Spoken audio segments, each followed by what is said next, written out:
Di hadapan Allah, pengusiran dari surga adalah hukuman yang adil bagi pelanggaran. Namun di balik keadilan itu, tersimpan ujian yang amat berat.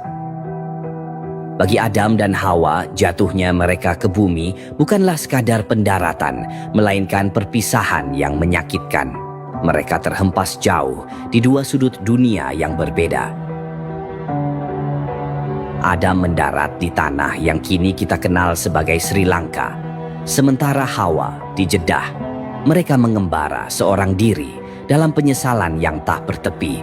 Terbiasa dengan kebahagiaan tak berujung di surga, kini mereka menghadapi kesendirian dan kesulitan dunia. Setiap langkah yang mereka ambil adalah air mata penyesalan. Mereka merindukan surga dan lebih dari itu, mereka merindukan satu sama lain. Namun ada satu makhluk yang bersuka cita menyaksikan penderitaan ini.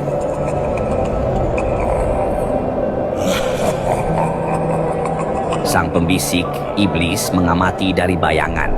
Ini adalah kemenangan pertamanya yang paling manis. Bukan hanya karena berhasil menyingkirkan manusia dari surga, tetapi karena ia telah berhasil memisahkan dua insan yang seharusnya ditakdirkan untuk bersama.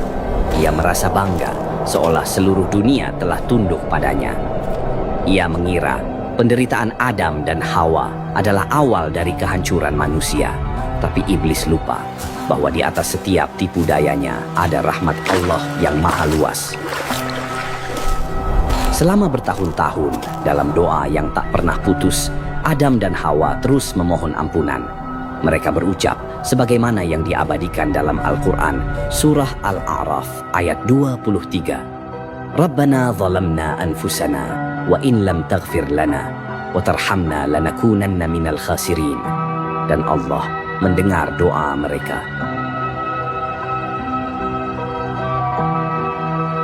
Setelah pengembaraan panjang, mereka bertemu kembali di tempat yang mulia, Gunung Arafah. Momen itu adalah bukti nyata bahwa meski iblis bisa membuat manusia jatuh, ia tidak akan pernah bisa mengalahkan takdir dan kasih sayang Allah. Dengan hati yang bersih dan tekad yang kuat, Adam dan Hawa memulai hidup baru di muka bumi. Mereka telah diampuni. Namun, iblis yang melihat kegagalan ini tidak menyerah. Ia tahu pertempuran yang sesungguhnya belum dimulai. Ia akan mengarahkan tipu dayanya bukan lagi pada Adam dan Hawa, melainkan pada keturunan-keturunan mereka.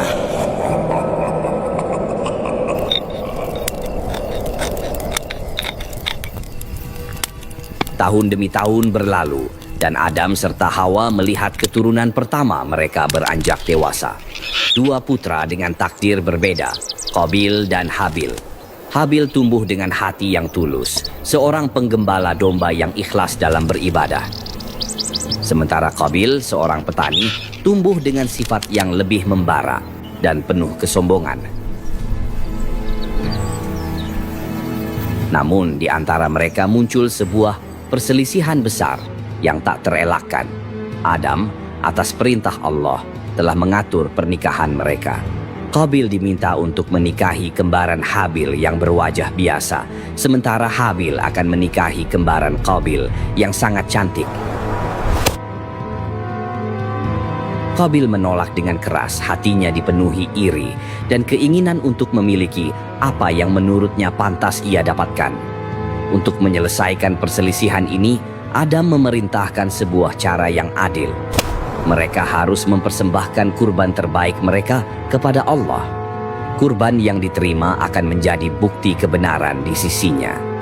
Dan disinilah bisikan iblis menemukan celah paling sempurna.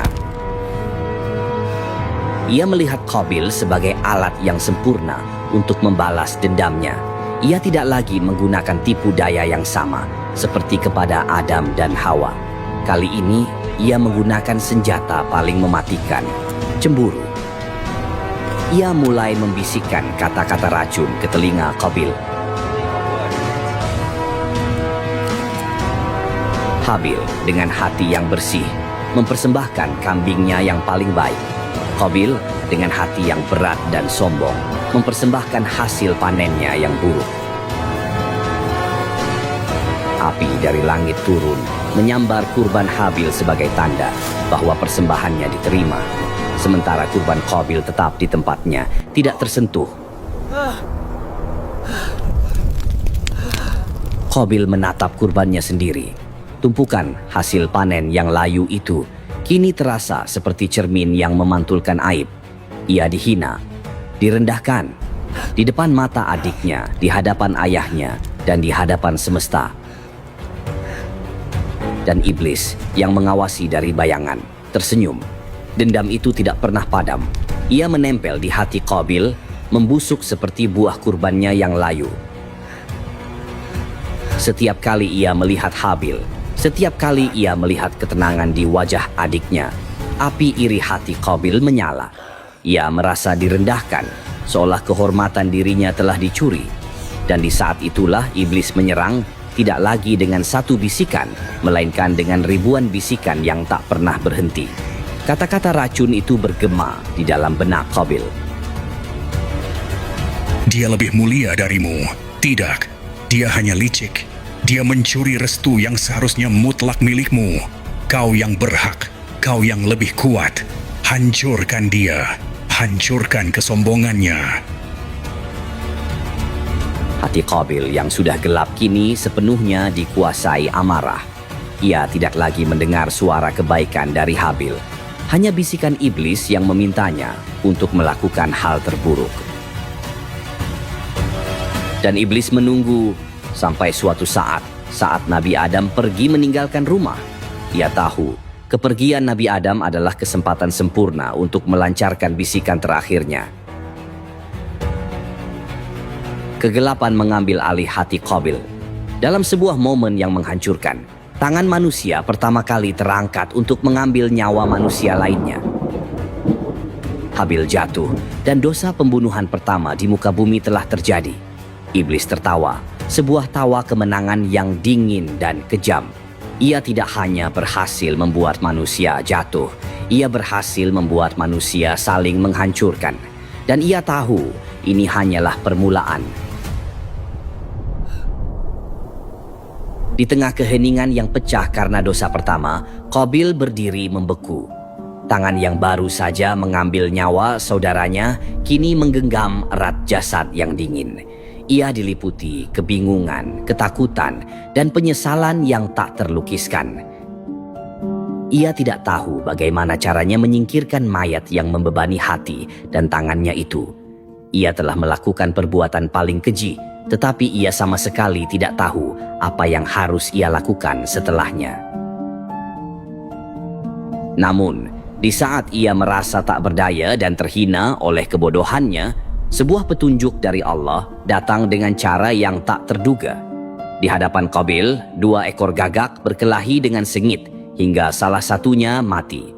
Kemudian gagak yang masih hidup itu dengan tenang menggali lubang di tanah dan menguburkan jasad gagak yang telah mati. Sebuah pelajaran sederhana yang dipertontonkan oleh seekor burung. Qabil tertegun. Sebuah rasa malu yang luar biasa menghantamnya. Ia yang merasa lebih mulia dari segala makhluk, kini harus diajari oleh seekor gagak bagaimana cara menguburkan mayat. Ia menyadari betapa rendahnya ia kini, bahkan lebih bodoh dari seekor burung. Ia akhirnya menggali kubur, dan dengan hati yang terhina, ia menempatkan jasad saudaranya di dalamnya. Sebuah penyesalan datang, namun bukan karena dosa pembunuhan, melainkan karena kebodohan dirinya sendiri. Di tengah kehinaan Qabil, iblis merayakan kemenangannya. Ia tidak hanya merayakan kejatuhan manusia, ia juga merayakan sebuah penemuan, bahwa manusia kini bisa menyembunyikan kejahatan itu.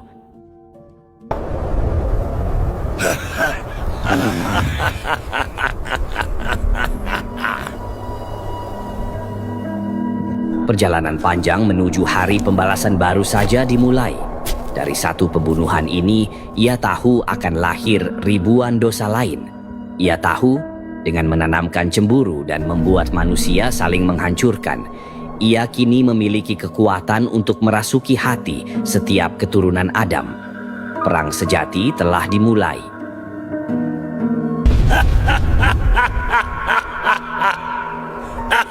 Seiring berjalannya waktu, tipu daya iblis kian menyebar. Keturunan Adam mulai lupa kepada Tuhannya, meninggalkan tauhid dan sujud pada berhala. Dunia perlahan dikuasai kegelapan. Nabi Nuh bangkit menyeru kaumnya kembali kepada Allah. Namun, iblis menutup hati mereka dengan kesombongan. Mereka menolak, bahkan mengejek. Hingga akhirnya, banjir besar melanda, menyapu bersih umat yang durhaka. Iblis hanya bisa menyaksikan, tapi ia tak menyerah. Dendamnya terlalu besar untuk padam. Zaman berganti, nabi demi nabi diutus.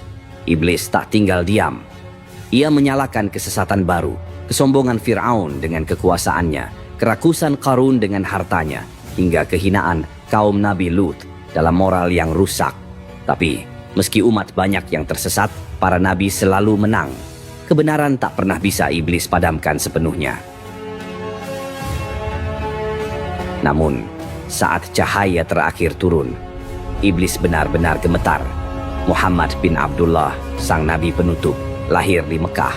Dakwahnya perlahan menghancurkan ribuan tahun tipu daya iblis. Dengan segala cara ia mencoba, bisikan, fitnah, peperangan, tapi semuanya gagal.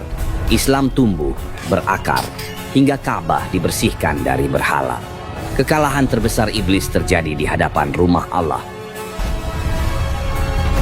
Dari banjir besar hingga zaman para nabi, dari tipu daya hingga peperangan, iblis selalu berusaha menyesatkan manusia. Tapi di hadapan cahaya Nabi Muhammad, ia tak berdaya. Namun perjalanan iblis belum berakhir. Ia menunggu hari kebangkitan terakhir.